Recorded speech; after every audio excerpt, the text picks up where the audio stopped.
주옵소서. 감사드리옵고 예수님 이름으로 기도드립니다. 아멘. 네, 오늘 함께 받으실 하나님 말씀은 이사야 47장입니다. 우리 47장 1절부터 15절까지 말씀, 47장 전체 말씀인데요. 오늘은 저와 여러분이 한 절씩 교독해서 읽도록 하겠습니다. 이사야 47장 1절부터 15절까지 말씀입니다. 이사야 47장 1절부터 15절까지 말씀 한 절씩 교독하겠습니다. 제가 먼저 읽겠습니다. 처녀 딸 바벨론이여 내려 티끌에 앉으라. 딸 갈대하여 보좌가 없어졌으니 땅에 앉으라. 너가 다시는 곱고 아리답다 칭함을 받지 못할 것임이니라. 맷돌을 취하여 가루를 갈라 면박을 벗으며 치마를 걷어 다리를 드러내고 강을 건너라. 내 살이 드러나고 내 부끄러운 것이 보일 것이라. 내가 보수하되 사람을 아끼지 아니하리라. 우리의 구속자는 그 이름이 만군의 여호와 이스라엘의 거룩한 자신이라. 딸 갈대하여 잠잠히 앉으라. 흑암으로 들어가라. 내가 다시는 열국의 주모라 칭함을 받지 못하리라. 전에 내가 내 백성을 노함으로 내 기업을 욕되게 하여 그들을 내 손에 붙였거늘 내가 그들을 긍휼히 여기지 아니하고 늙은이에게 내 멍에를 심히 무겁게 메우며 말하기를 내가 영영이 주모가 되리라 하고 이 일에 내 마음을 두지도 아니하며 그 종말도 생각지 아니하였도다. 그러므로 사치하고 평안히 지내며 마음에 이르기를 나뿐이라 나 외에 다른 이가 없도다. 나는 과부로 지내지도 아니하며 자녀를 잃어버리는 일도 모르리라 하여 자여 너는 이제 들을지어다. 한날에 호련히 자녀를 잃으며 과부가 되는 이 두 일이 내게 임할 것이라. 너가 무수한 사술과 많은 진언을 베풀지라도 이 일이 온전히 내게 임하리라. 내가 내 악을 의지하고 스스로 이르기를 나를 보는 자가 없다 하나니 내 지혜와 내 지식이 너를 유혹하였음이니라. 내 마음에 이르기를 나뿐이라 나 외에 다른 이가 없다 하였으므로 재앙이 내게 임하리라. 그러나 너가 그 근본을 알지 못할 것이며 손해가 내게 이르리라. 그러나 이를 물리칠 능이 없을 것이며 파멸이 호련히 내게 임하리라. 그러나 너가 헤아리지 못할 것이니라. 이제 너는 젊어서부터 힘쓰던 진언과 많은 사술을 가지고 서서 시험하여 보라. 혹시 유익을 얻을 수 있을는지, 혹시 원수를 이길 수 있을는지. 너가 많은 모략을 인하여 피곤케 되었도다. 하늘을 살피는 자와 별을 보는 자와 월삭에 예고하는 자들로 일어나 내게 임할 그 일에서 너를 구원케 하여 보라. 그들은 촉에 같아서 불에 타리니 그 불꽃의 세력에서 스스로 구원치 못할 것이라. 이 불은 더웁게 할 숯불이 아니요 그 앞에 앉을 만한 불도 아니니라. 너의 근로하던 것들이 내게 이같이 되리니 너 어려서부터 너와 함께 무역하던 자들이 각기 소양대로 유리하고 너를 구원할 자 없으리라. 아멘. 하나님의 말씀입니다. 수요일에 참석하신 모든 분들 환영하고 또 축복합니다. 오늘은 나뿐이라 라는 제목을 가지고 하나님 말씀 같이 살펴보도록 하겠습니다. 오늘 저희가 함께 살펴보려고 하는 이 이사야 47장 내용은요, 하나님께서 이제 이 바벨론이라고 하는 나라를 심판하시는 이제 그런 장면을 다루고 있는 이제 그런 부분입니다. 하나님께서 이 바벨론이라고 하는 나라를 심판하시는 이제 이 일이 가지는 의미가 뭐냐 하니까요. 이제 저희 그 이스라엘의 역사가 북이스라엘과 남유다로 나뉘는 것 아니겠습니까? 이제 이 남유다 제국이 BC 기원전 586년에 이제 이 바벨론이라는 나라에 의해서 멸망당하게 되는 건데요. 그래서 이제 이 남유다 사람들이 나라를 잃어버리고 바벨론으로 이제 포로로 잡혀가게 되는 이제 그런 일들이 생겨나게 되는 겁니다. 이 남유다의 입장에서는요, 이 바벨론이 우리나라를 침략했고 우리가 이제 바벨론에 의해 나라를 잃어버렸으니까요, 우리나라가 다시 회복된다라는 게 뭐겠습니까? 우리를 멸망시켰던 이제 그 바벨론이라고 하는 그 나라가 망하게 되는 그런 일이 발생하게 된다면 그럼 이제 회복을 꿈꿀 수 있는 것 아니겠습니까? 마치 이제 우리나라가 예전에 그 일본이 우리나라를 침략하고 있다가 이제 2차 세계대전에서 이제 일본이 항복하게 됐을 때 그 항복으로 인해서 또 저희는 나라를 다시 되찾게 되는 이제 이런 일들이 있었던 거랑 이제 비슷한 맥락이라고 보시면 될 것 같습니다. 사실 이 바벨론이라고 하는 나라는 지금 그 당시 그 배경 속에서 사실 그렇게 쉽게 망할 수 있는 그런 나라는 아니었습니다. 그런데 그 망할 것 같지 않았던 그 나라가 망하게 되는 그런 일이 실제로 일어나게 되더라라는 건데요. 이 남유다를 멸망시켰던 바벨론이 누구에 의해서 이제 멸망을 당하게 되는 겁니까? 바사라고 불리는 그런 나라인 거죠. 성경에서는 이제 바사라고 기록이 되어 있는데 저희가 역사책 같은 데를 보면 바사라는 이름도 익숙하지만 사실 페르시아라는 이름이 좀 더 익숙한 이제 그런 나라, 그 나라가 이제 바사입니다. 이 바사에 의해서 바벨론이 이제 멸망을 당하게 되는 건데요. 오늘 함께 살펴보려고 하는 이 이사야 47장의 내용이 이제 이 바벨론이 멸망당하게 되는 이제 그 내용을 다루고 있는 그런 부분이더라라는 겁니다. 오늘 이 부분을 함께 살펴보려고 하는 건데요. 이제 이 바벨론이라고 하는 나라를 멸망시켰던 이 바사의 바사의 첫 번째 왕이 누구냐 하니까요.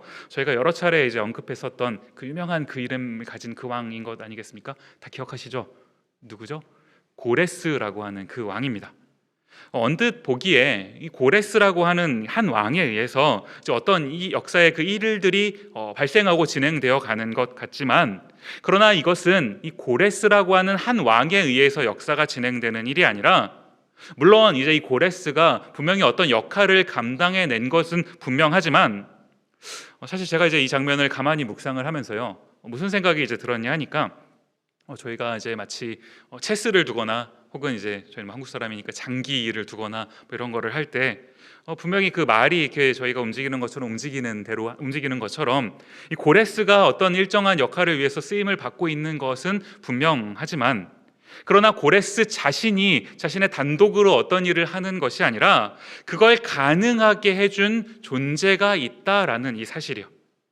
지금 이사야 선지자가 지금 이와 같은 사실을 이것을 읽는 그 독자들에게 계속해서 전달하려고 외치는 것 아니겠습니까?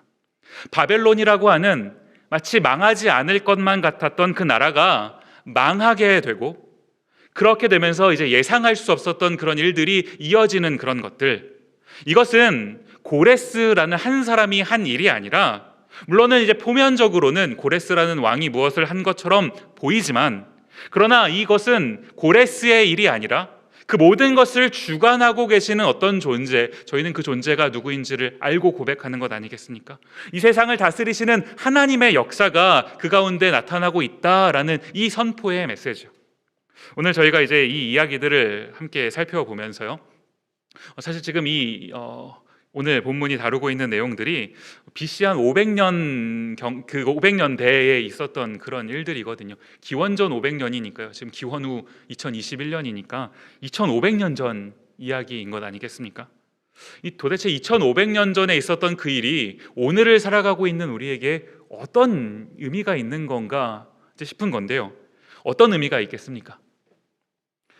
저희가 이제 이것을 읽으면서 발견해야 하는 그런 게 뭐냐 하니까, 이 신앙의 원리라는 거예요. 창세기부터 계시록까지 참 오래전에 기록된 그런 책들인데, 그때 기록된 이 신앙이라고 하는 이 원리가 옛날 이야기이지만 지금을 살아가고 있는 오늘 우리에게도 동일하게 적용되더라라는 거예요. 이런 관점을 가지고 이제 오늘 본문이 오늘 우리에게 어떤 이야기를 해주고자 하는지를 함께 같이 살펴봤으면 좋겠습니다. 먼저 오늘 이제 본문으로 들어가셔서요, 1절 말씀을 보시면 이사야 47장 1절입니다. 처녀 딸 바벨론이여 내려 티끌에 앉으라. 딸 갈대하여 보좌가 없어졌으니 땅에 앉으라. 너가 다시는 곱고 아리따다 칭함을 받지 못할 것임이니라. 이제 여기 보시면 바벨론이라고 하는 나라가 직접적으로 언급되고 있는 것 아니겠습니까? 중간에 있는 이 갈대아라는 이 말도요, 사실 같은 말입니다. 바벨론을 가리키는 그런 표현인 거거든요.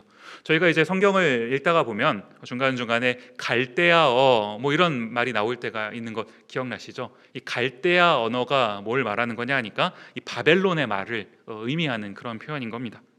그런데 이제 성경이 이 바벨론을 지금 이야기하면서 어떤 표현을 거기다가 덧붙이냐 하니까요, 1절 가장 첫 부분에 보시면 처녀딸이라는 표현으로 이제 바벨론을 묘사하는 것 아니겠습니까? 이 처녀딸이라는 말이 뭘 의미하는 거겠습니까?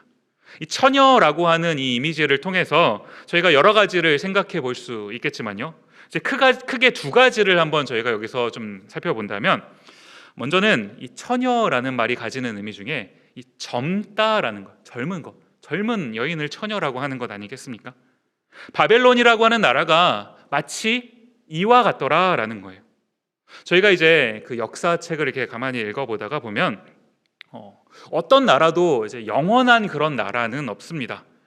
역사 속에서 강대했던 그런 나라들은 수많았던 것 아니겠습니까?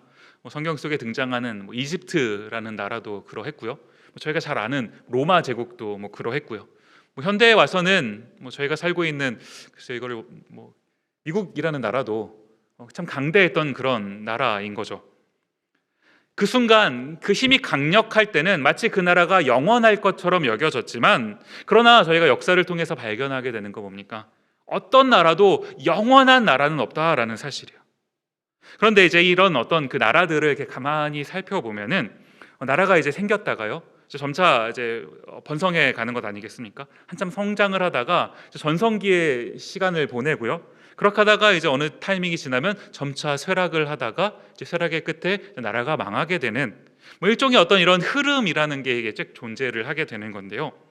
쇠락을 하고 있다가 그렇게 하고 있다가 이제 망했다 그렇게 한다면 그럴만해서 망했다라고 생각을 해보겠지만, 그런데 지금 오늘 본문 속에서 저희가 발견하게 되는 이 바벨론의 경우는 어떻습니까?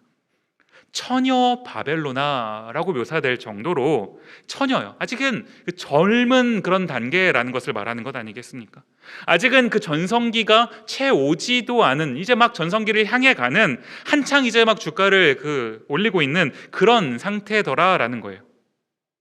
그런가 하면 이 처녀라는 말 속에서 저희가 발견하게 되는 또 다른 의미가 뭐냐 하니까요, 이 처녀라는 말이 가지는 의미요, 아직까지 한 번도 누군가에 의해서 공격을 당해본 적이 없는 어떤 이제 그런 존재라는 것. 바벨론이라는 나라가 마치 이와 같은 존재였다는 겁니다. 아직은 전성기를 향해 가고 있고 성장하고 있는 나라라고 한다면 당연히 이제 전투에서 대부분 이겼을 테니까 그런 것 아니겠습니까?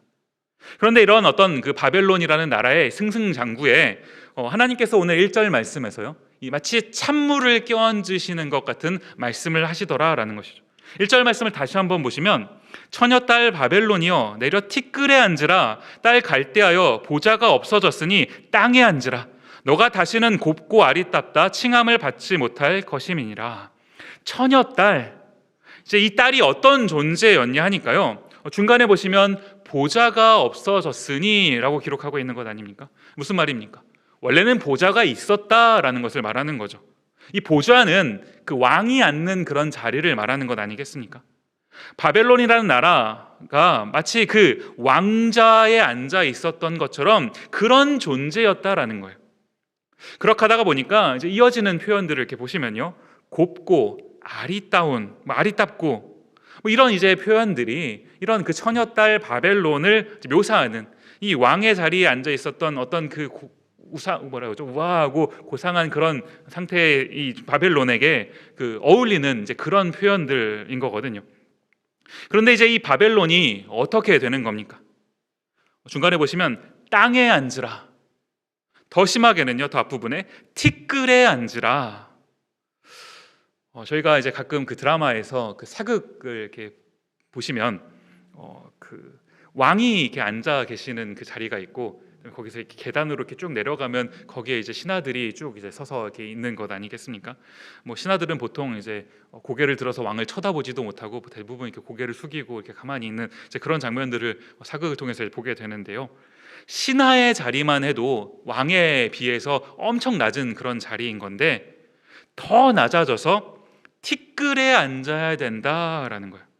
가장 높은 자리에 있었던 바벨론이 가장 낮은 자리로 내려가게 될 거라는 지금 이 말씀을 하고 계시는 것 아닙니까?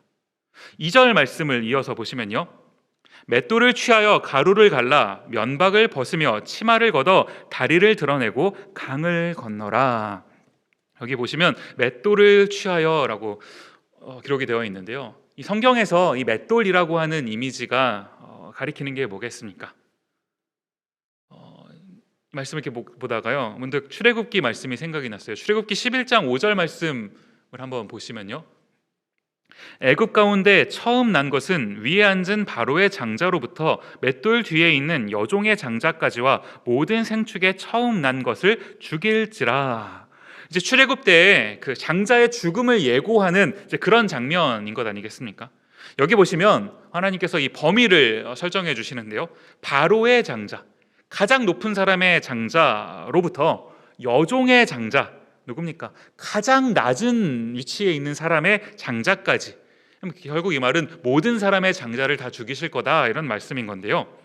그런데 이제 이 구절을 가만히 살펴보시면 이 여종의 장자를 설명할 때 맷돌 뒤에 있는 이라는 이 말이 덧붙여져 있는 것을 저희가 보게 되는 것 아닙니까?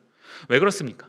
지금 이 여종이라는 존재가 그 중에서도 가장 낮은 종임을 드러내기 위해서 지금 이것을 덧붙여서 설명을 하고 있는 거거든요. 맷돌은 가장 낮은 자들이 이제 하는 일, 이것이 맷돌을 돌리는 그런 일이었다라는 겁니다. 저희가 뭐 삼손의 때도 맷돌을 돌리게 하는 걸 이렇게 보게 되는 것 아니겠습니까? 이런 관점으로 오늘 본문으로 돌아와서 2절 말씀을 보시면 맷돌질을 하게 된다라는 게 무슨 말인 겁니까? 가장 높은 자리에 있었던 바벨론을 가장 낮은 자리로 하나님께서 보내실 거다, 지금 이런 말씀을 해주시는 거거든요. 이제 곧 이 바사가 바벨론을 멸망시키게 되면서 실제로 이 일이 일어나게 되는 것 아니겠습니까? 이 고대 전쟁에서는 이 싸움에서 이긴 나라는 이제 이긴 거지만 진 나라는 나라를 빼앗길 뿐만 아니라 그 이긴 나라의 이제 노예가 되는 거니까요. 또 2절 후반부를 보시면 치마를 걷어 다리를 드러내고 강을 건너라. 이게 무슨 말이냐 하니까요, 3절 말씀과 연계해서 보면요, 내 살이 드러나고 내 부끄러운 것이 보일 것이라 내가 보수하되 사람을 아끼지 아니하리라.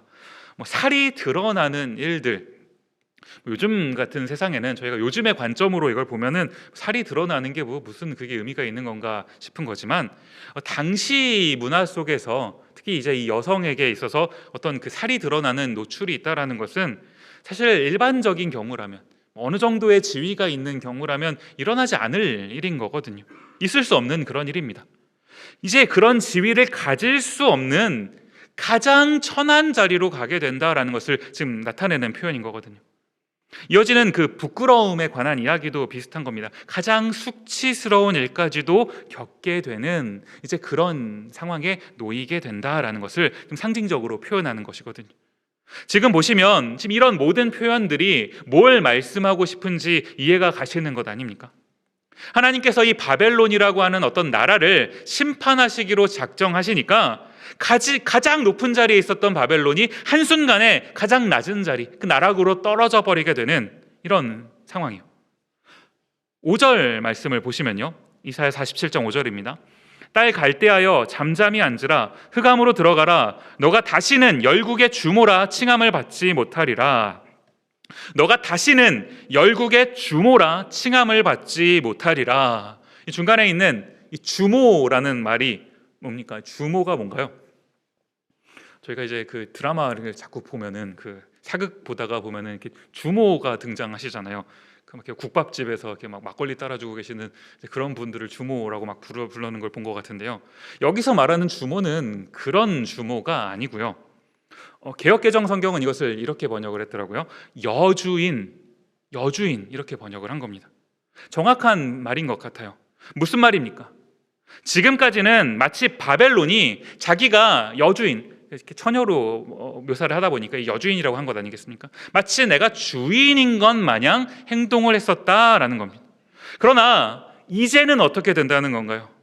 여기 5절 말씀을 보시면 너무나 중요한 말씀이 중간에 하나 들어가 있는데요. 어떤 말이냐 하니까 다시는 이라는 말입니다. 다시는 주인 노릇을 하지 못하게 될 것이다 라는 이런 말씀인데요.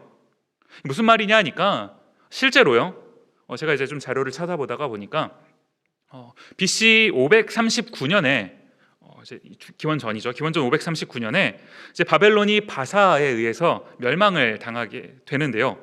이제 이후로는 이 바벨론이라고 하는 나라가 다시 재건되지를 못했다라는 거예요. 말 그대로 그냥 역사 속에서 사라지게 되었다라는 거예요. 이게 정말 무서운 그런 내용인 것 아니겠습니까? 한때는 세상에서 가장 강력해 보였던 그런 나라일지라도 하나님께서 이제 어떤 그 한계를 정하셔서 넌 여기까지가 끝이야 라고 정하신다면 그 이후로는요, 다시는 존재하지도 못하게 된다라는 사실이에요. 저희가 오늘 이 말씀을 들으면서 뭘 기억해야 되는 거겠습니까? 오늘을 살아가고 있는 저희 삶 속에도요, 마치 이 바벨론을 겪고 있는 이스라엘처럼 여러 가지 강력한 그런 이슈들이 저희 삶 속에 막 나타납니다. 어떡하나 싶은 그런 문제들이 저희 삶 속에 있습니다. 그런데요, 그런 문제들을 만나면서 어떡하나 싶은 이런 생각이 드는 건 저희가 보니까 그런 거고요. 하나님의 작정 속에서는요, 하나님의 영원하신 그 계획 속에서는요, 이제 조만간 그 문제는 다시는 존재하지도 않을, 완전히 사라져버리는 그런 문제가 될 것인데, 저희는 지금 그 문제를 앞에서 막 이렇게 안절부절 못하고 있는 것 아니겠습니까? 저희가 이것을 기억한다면 무엇에 집중을 해야 하는가라는 이런 부분을 생각해 봐야 되는 것. 저희가 집중해야 될 부분은 어떤 저희가 겪고 있는, 저희가 당하고 있는 그 문제의 큼이 아니라요, 그 문제를 다루실 하나님이 어떠하신지를 생각해야 된다라는 사실이에요. 늘 이것을 반복하지만, 그러나 늘 이것을 까먹는 것. 그러나 오늘 다시 한번 말씀 속에서 저희 이것을 기억하면서 믿음으로 나아갔으면 좋겠습니다.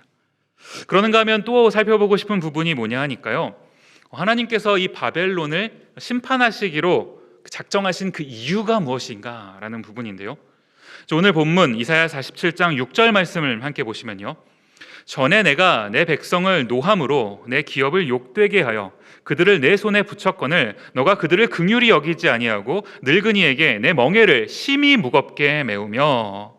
지금 이 6절 말씀이 뭘 의미하는 거겠습니까? 전에 내가 내 백성을 노함으로, 여기서 말하는 내가는 하나님이시거든요. 무슨 말입니까? 하나님께서 내 백성, 이 유다 백성들에게 진노하셨다라는 그것 아니겠습니까? 왜 진노하셨는지에 대해서는 저희가 지금까지 이사야 말씀 살펴보면서 충분히 이제 살펴봤던 거니까요. 그런데 이제 이런 유다 백성들을 하나님께서 일종의 어떤 그 회초리로 이제 징계하시는 거죠. 회초리를 때리시는 거예요. 바벨론이라는 나라를 사용하셔서 이 유다를 징계하시는 건데요, 그게 이제 6절 중간에 보시면 그들을 내 손에 붙였거늘 이라는 표현인 거거든요. 너의 손, 바벨론의 손에 그들, 이 유다 백성들을 붙였다라는 것 아니겠습니까? 그런데 그렇게 하고 났더니 무슨 일이 생긴 겁니까? 이제 이 바벨론이 유다를 침공해서요, 이제 그들을 멸망시키는 건데, 문제가 뭐냐 하니까 멸망시키는 것까지는 좋은데 너무하더라라는 거예요. 너무하더라. 하나님이 보시기에 바벨론이 유다한테 하는 짓이 너무 심하더라라는 겁니다. 너가 그들을 긍휼히 여기지 아니하고, 이런 표현이 등장을 하는데요, 여기 보시면 이 긍휼히라고 했을 때 이 긍휼히라고 번역된 이 말을 제가 히브리 원어로 좀 이렇게 찾아보니까요, 라하밈이라는 히브리 말을 사용합니다. 이 라하밈이라는 말을 번역을 하면요, 자비 혹은 긍휼 이런 걸로 이제 번역을 할 수가 있는 그런 단어인데요. 그런데 이제 이 라하밈이 왜 중요한 단어냐 하니까요, 이 단어가 성경 속에서 어디에 사용되는 단어인지를 저희가 보면은 이게 얼마나 중요한 단어인지를 아는 것 아니겠습니까? 신명기로 가셔서요, 신명기 4장 31절 말씀을 보시면 이렇게 기록합니다. 제가 읽어드릴게요. 내 하나님 여호와는 자비하신 하나님이시라. 그가 너를 버리지 아니하시며 너를 멸하지 아니하시며 내 열조에게 맹세하신 언약을 잊지 아니하시리라. 지금 여기서 내 하나님 여호와는 자비하신 하나님이시라 이라고 했을 때, 여기서 지금 사용된 이 자비하신 하나님, 이 자비라는 말이 이 라하밈이라는 말과 같은 이제 그런 말이더라라는 겁니다. 이게 이제 무슨 말인 겁니까? 자비, 긍휼, 이제 이런 말은요, 저희가 이제 흔히 사용하는 이런 말인데, 사실 이 자비, 긍휼, 이것은 하나님의 속성인 것 아니겠습니까? 정말로 그러한 게요, 하나님께서 저희를 구원하시기로 작정하신 그 이유가 무엇입니까? 다른 이유가 없죠. 사랑이라고 저희가 표현을 하는데 왜 사랑하십니까? 저희를 불쌍히 여겨주시는 것, 긍휼히 여겨주시는 것, 그래서 저희에게 자비를 베푸시고자 하는 것, 그게 하나님께서 저희를 구원하시기로 한 이유인 것 아닌가요? 하나님께서요, 하나님이 가지고 계셨던 이 라함임, 이 자비라고 하는 이 하나님의 속성을 우리도 갖기를 원하시더라라는 겁니다. 저희가 이 자비라고 하는 이 말을 정말 잘 묵상해야 되는 것 아닙니까? 자비는요, 저희가 자비를 베풀어야 되는 건데, 자비는 어떻게 베풀어야 됩니까? 제가 늘 강조하는 게 있지 않습니까? 자비는 자비를 들여서 베풀어야 되는 거거든요. 이게 무슨 말입니까? 이게 하나님의 방식이에요. 제가 웃자고 한 소리이기도 하지만 정말 하나님의 방식이더라라는 겁니다. 저희를 긍휼히 여겨주셨어요. 자비를 베푸시기 위해서 하나님이 정말로 자비를 들이신 것 아닙니까? 그냥 돈을 조금 들이신 정도가 아니라 목숨을 내어주시는, 나의 손해를 감내하고 자비를 베풀어 주셨던 것 아닌가요? 그렇게 해서 그 자비로 인해서 살게 된 게, 얻게 된 게 저희가 하루하루를 살아가고 있는 이 삶이더라라는 겁니다. 그리스도의 몸값으로 허락해 주신 게 저희의 삶인 것 아니겠습니까? 하나님께서 저희에게 이와 같은 삶을 허락해 주시면서 두 가지를 부탁하신 거거든요. 성경 전체를 보면 결국 이 두 가지로 요약되는 것 아니겠습니까? 하나님이 부탁하신 두 가지 뭡니까? 첫 번째는 너희에게 이렇게 자비를 베풀어 준, 너희를 구원한 나 하나님을 사랑하라 라는 거예요. 그러는가 하면 두 번째는 뭡니까? 너희가 이와 같은 놀라운 사랑을 받았으니 너희도 이웃을 사랑하라. 너희 이웃에게 자비를 베풀어라 라는 거예요. 그런데 오늘 본문에서 보니까 이 바벨론의 경우가 어떠했습니까? 유다를 긍휼히 여기지 않았다라는 거예요. 사실 당연합니다. 하나님을 모르는 백성들인데 어떻게 하나님의 자비, 하나님의 긍휼을 알겠습니까? 그런데요, 하나님을 모른다라는 사실이 지금 여기서 익스큐즈가 되는 것이 아니라요, 그렇게 살지 못한 것으로 인해서 하나님께서 그것을 심판하고 계시는 것을 저희가 보게 되는 것 아니겠습니까? 지금 이걸 보고 있는 1차 독자인 이스라엘 백성들이나 수천 년이 지난 오늘 이것을 읽고 있는 저희나 뭘 깨달아야 되는 거겠습니까? 하나님께서 지금 이와 같은 장면을 저희에게 왜 보여주시는 건가요? 하나님의 백성들이 이 땅 가운데서 어떻게 살아가야 하는지를 가르쳐 주시는 그런 장면인 것 아니겠습니까? 저희가 오늘 이 말씀을 저희 마음 가운데 깊이 새기면서요, 이 하나님의 속성, 라하밈, 긍휼, 자비, 이 마음을, 하나님 그 마음을 나에게도 허락해 주옵소서, 저희가 그것을 같이 기도했으면 좋겠어요. 이게 성도가 이 땅에서 살아가는 삶의 방식인 것 아니겠습니까? 내 거 다 챙겨가면서요, 나를 위하여 이렇게 살아서는요 자비를 베풀 수 없는 것 아니겠습니까?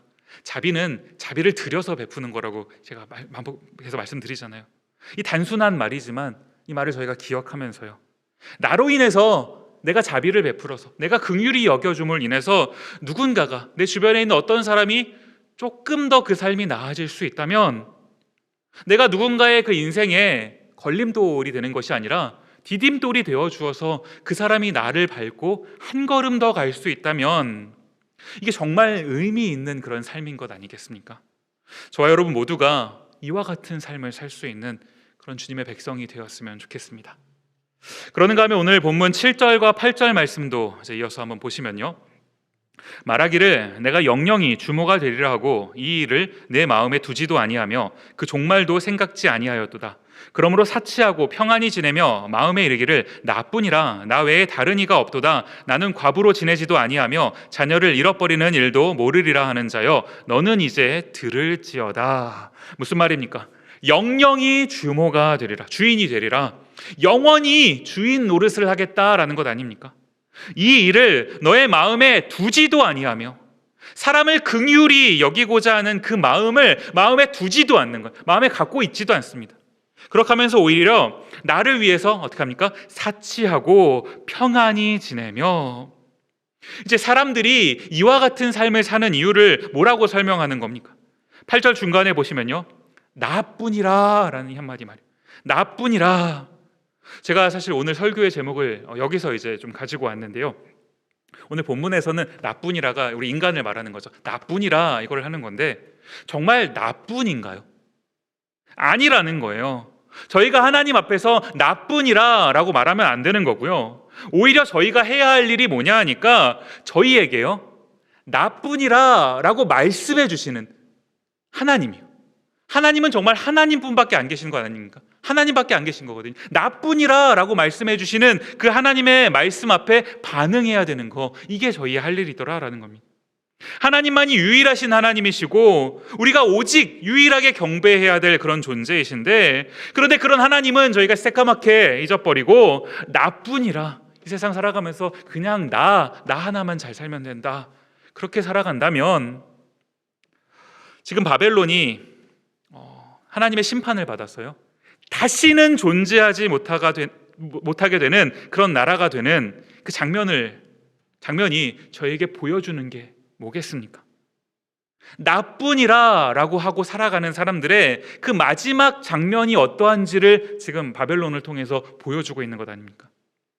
나뿐이라가 아니라요, 하나님께서 나뿐이라 라고 말씀하실 때 그 나뿐이라 말씀하시는 하나님의 그 말씀 반응하며 그 앞에 엎드릴 수 있는 그런 저희 모두가 되었으면 좋겠습니다. 9절 말씀 이어서 보시면요, 한날에 호련히 자녀를 잃으며 과부가 되는 이 두 일이 내게 임할 것이라. 너가 무수한 사술과 많은 진언을 베풀지라도 이 일이 온전히 내게 임하리라.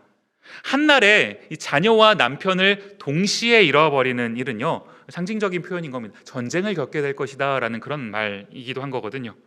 그러는가 하면 이 당시의 어떤 상황 속에서 남편을 잃고 자녀까지 잃어버리는 이런 과부가 된다는 거는요, 비참한 그런 상황에 놓이게 된다는 걸 말하는 것 아니겠습니까? 이런 일을 방지하기 위해서 사람들이 막 이런저런 준비를 합니다. 어떤 준비를 막 합니까?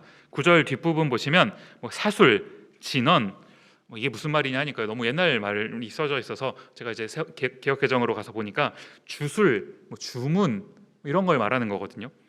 당시에 특별히 하나님을 믿지 않았던 사람들은 이런 주술, 주문, 일종의 이런 미신인 거죠. 부적 이런 걸 이렇게 믿는 것 아니겠습니까? 가만히 생각을 해보니까 구약을 살고 있는 옛날 사람들만 그런 게 아니라요, 요즘에도 이제 미신을 믿으시는 분들이 굉장히 많으시죠. 이제 이렇게 날씨 쌀쌀해지고 연말이 다가오면은 이제 막 사주팔자, 미국에 살고 있으니까 그런 게 없어서 참 좋은 것 같습니다만 강남역 이런 데만 가도 막 텐트 쳐놓고 막 사주팔자 본다고 이런 얼마나 많습니까? 제가 철학을 전공했거든요. 저한테 오십시오 라고 말씀을 드릴 수는 없지만, 제가 이제 재밌는 게요, 대학교 때 이제 동양 철학을 공부하면 이제 그런 사주팔자를 공부한 건 아니지만요, 이제 그런 음양오행에 대해서 이제 공부를 좀 해보게 됩니다. 교수님들이 이제 가끔 그런 말씀을 하세요. 너희가 나가서 돈 주고 보는 그런 사주팔자는 그거는 학문적인 어떤 그런 관점에서 보더라도 그건 잘못된 거라고. 사주팔자가 그렇게 빨리 나오지 않는다는 겁니다. 그분들이 보시기에도 신앙적인 고백이 아니고요, 그냥 그거는 누가 봐도 이상한 그런 거다라는 것이죠. 그런데 거기 가서 이제 몇 푼 돈을 주고 그들의 말을 듣는 것을 마치 어떤 신의 메시지를 듣는 것 마냥 여기는 것. 정말 신의 말씀은요, 저희가 이렇게 매 예배 때마다 듣고 있는 것 아니겠습니까? 저희가 집에서 성경을 읽을 때마다 신의 말씀을 읽고 있는 것 아닌가요? 하나님의 말씀이 저희 손에 있는 것 아니겠습니까? 그런데 그 말씀을 들을 때는, 그 말씀을 읽을 때는 그만큼 마음을 두지 못하고 어디 나가서 다른 누군가가 무언가라도 당신의 미래가 어떠하다, 당신의 자녀가 어떠하다 얘기해주면 거기에 마음을 쏟는 거. 꼭 이제 어떤 이런 미신 같은 것만을 의미하는 게 아니라요, 10절 말씀을 이어서 보시면요, 이사야 47장 10절입니다. 내가 내 악을 의지하고 스스로 이르기를 나를 보는 자가 없다 하나니 내 지혜와 내 지식이 너를 유혹하였음이니라.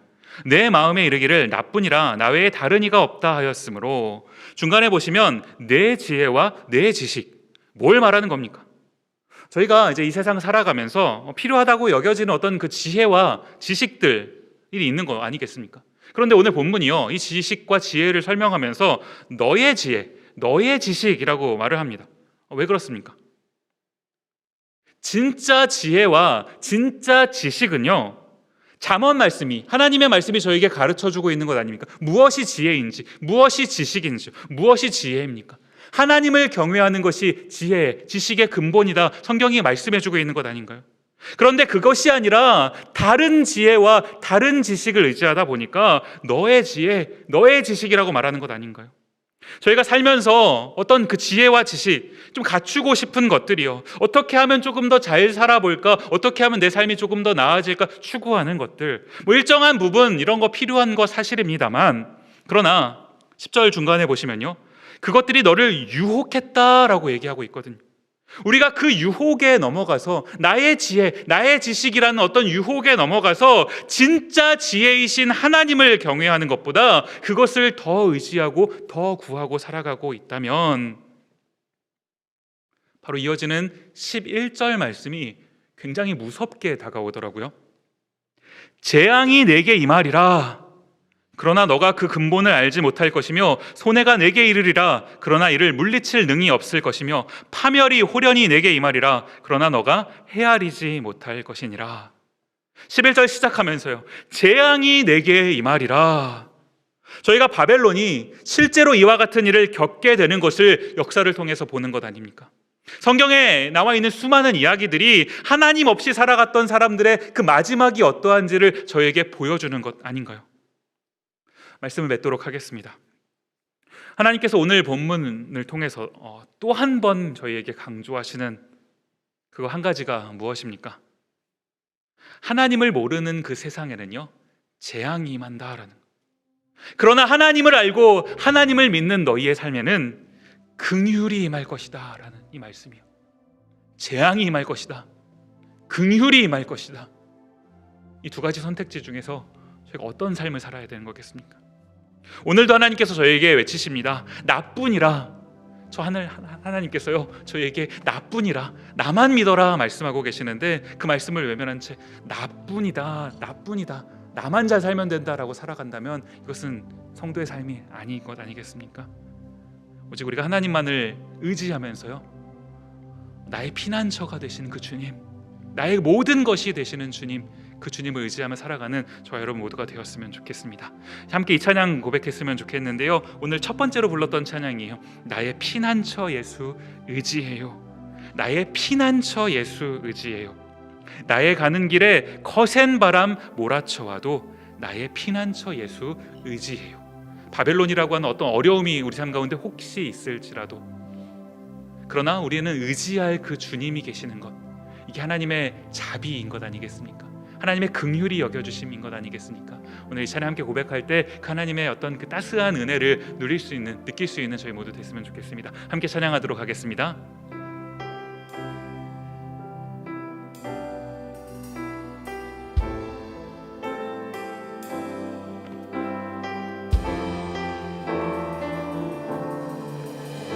함께 고백하며 찬양합니다. 나의 피난처 예수 의지해요.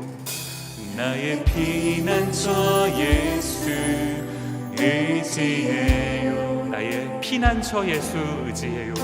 나의 피난처 예수 의지해요. 나의 가는 길에 거센 바람 몰아쳐와도, 길에 거센 바람 몰아쳐와도 나의 피난처 예수. 우리 한 번 더 고백하시면서 나의 피난처 예수 의지해요. 나의 피난처 예수 의지해요. 우리 마음을 담아서요, 나의 피난처 예수, 나의 피난처 예수 의지해요. 나의 가는 길에 거센 바람 몰아쳐와도, 나의 가는 길에 거센 바람 몰아쳐, 나의 피난처 예수 의지해요. 피난처 예수. 우리 아버지가 되신 그 주님을 함께 찬양하시면서, 아바 아버지, 아바 아버지, 나를 사랑하시니 나의 모든 것 주께 드려요. 아바 아버지, 아바 주의 영광 위하여 써주세요. 주의 영광 위하여. 우리 2절로 한 번 더 고백합니다. 나는 영원히 주님 사랑해요. 나는 영원히 주님 여러분 정말 주님을 사랑하십니까? 나는 영원히 주님 사랑해요. 영원히 주님 세상 어떤 것도 나의 사랑 끊을 수 없네. 세상 어떤 것도 나의 사랑 끊을. 나는 영원히 주님 사랑해요. 나는 영원히. 우리 마음을 다해 한 번 더 고백하시면서요, 나는 영원히 주님 사랑해요. 나는 영원히 주님, 다른 어떤 것이 아니라 주님만 사랑하겠습니다. 나는 영원히 주님, 나는 영원히 주님 사랑. 세상 어떤 것도 나의 사랑 끊을 수 없네. 세상 어떤 것도 나의 사랑. 나는 영원히 주님 사랑해요. 나는 영원히 우리가 사랑하는 그 주님을 부르시면서요, 아바 아버지, 아바 아버지, 나를 사랑하시니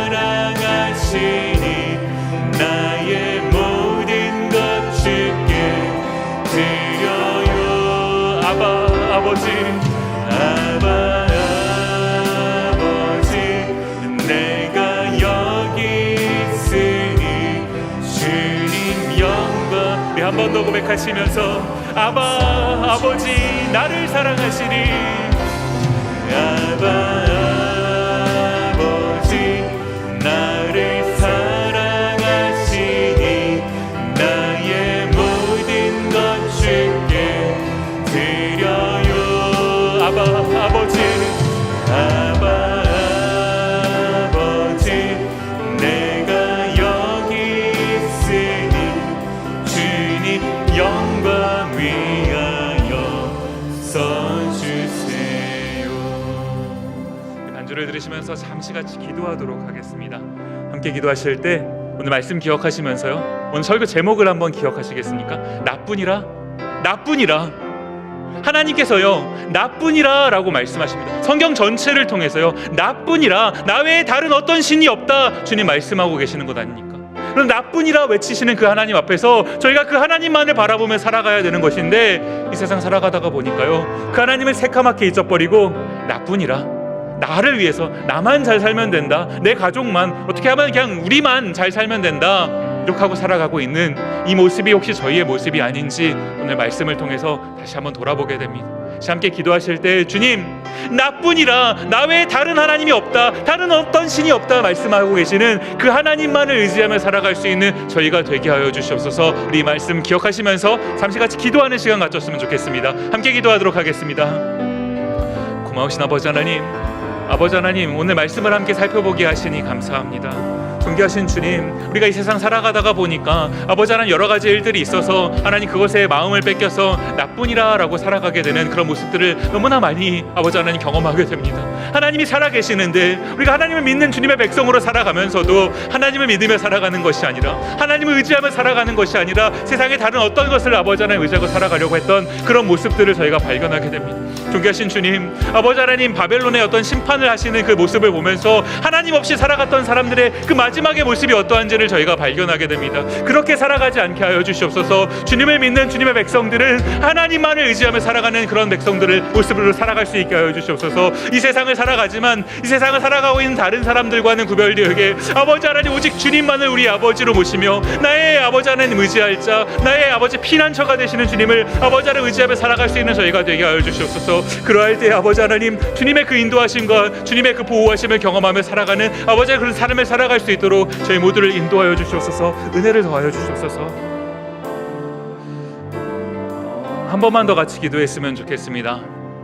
시간 함께 기도하실 때는 저희 선교사님들을 위해서 같이 기도했으면 좋겠어요. 저희가 교회가 파송하고 또 후원하고 있는 선교사님들도 계시고요. 그러는가 하면 저희가 그 이름을 다 알지는 못하지만 세계 열방 가운데서 사역하고 계시는 주님의 선교사님들이 계십니다. 복음을 전하는 그 일에 일선에서 사역하고 계시는 그 선교사님들께 존귀하신 주님 은혜를 더하여 주시옵소서. 그 사역에 열매가 있게 하여 주시옵소서. 어려움이 없게 하옵소서. 가정을 지켜 주시옵소서. 특별히 건강을 주님 지켜 주시옵소서. 우리 선교사님들을 위해서 한 번만 더 같이 기도하는 시간 가졌으면 좋겠습니다. 존귀하신 주여 아버지 하나님, 선교사님들을 위해서 기도합니다. 아버지 하나님 복음, 주의 복음을 전하시기 위해서 세계 열방 가운데 사역하고 계시는 주님의 아버지 선교사님들이 계십니다.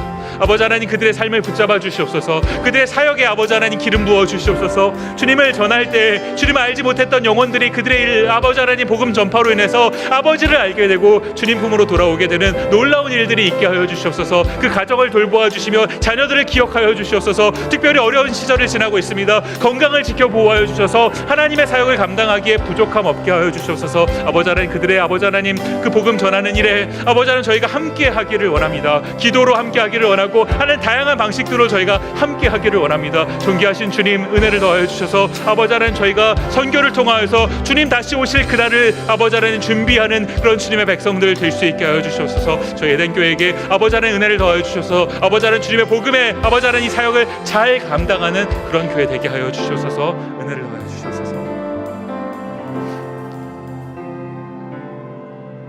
고마우신 아버지 하나님 감사합니다.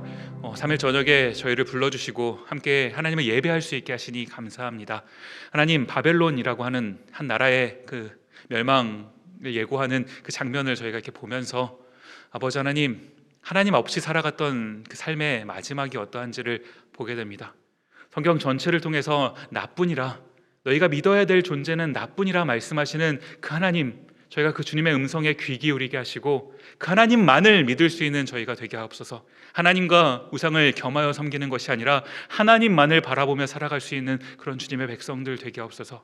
인생에 살아가다 보니 여러 가지 저희를 유혹하는 것들이 생깁니다. 때로 연약한지라 아버지 안에 흔들릴 때도 있고 주님 넘어질 때도 있습니다. 그러나 저희 손을 아버지 안에 붙잡아 주시고 즉시 손 내미셔서 안심하라 나니 두려워하지 마라 말씀하셨던 그 주님의 목소리, 아버지 안에 저희가 그 목소리를 듣고 다시금 반응하여서 주님께 나올 수 있도록 지금 저희를 긍휼히 여겨주시고 저희를 불쌍히 여겨주시고 저에게 자비를 내려주시옵소서. 존귀하신 주님, 은혜 허락해 주시길 원합니다. 감사드리옵고 예수님 이름으로 기도드립니다. 아멘. 같이 주기도문 하겠습니다. 하늘에 계신 우리 아버지여, 이름이 거룩히 여김을 받으시오며 나라의 임하옵시며 뜻이 하늘에서 이룬 것 같이 땅에서도 이루어지이다. 오늘날 우리에게 일용할 양식을 주옵시고 우리가 우리에게 죄 지은 자를 사하여 준 것 같이 우리 죄를 사하여 주옵시고 우리를 시험에 들게 하지 마옵시고 다만 악에서 구하옵소서. 대개 나라와 권세와 영광이 아버지께 영원히 있사옵나이다. 아멘.